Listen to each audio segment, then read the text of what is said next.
Allah'ın çok nebisi var, Resul-i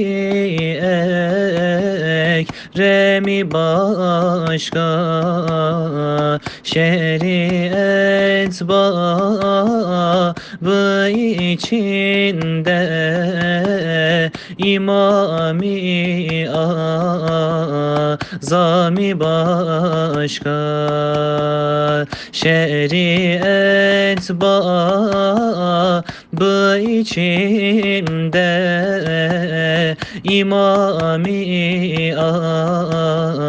Azam-ı başka. Hüdanın çok kütübü var, Kur'an-ı Kerim'i başka, 114 sure içinde Yasin-i Şerifi başka, 114 sure içinde Yasin-i Şerifi başka. Kıyamette bu yol kârdır, Habibim bizlere yardır.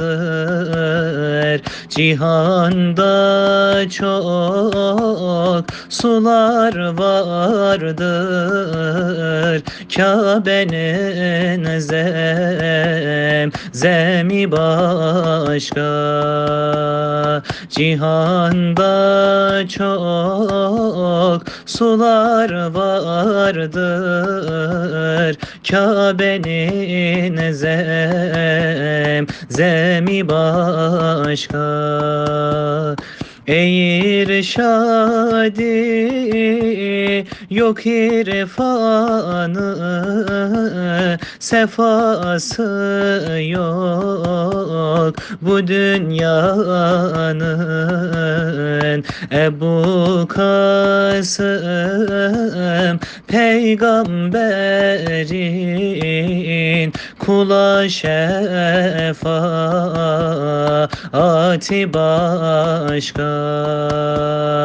Ebu Kasım peygamberin kula şefaati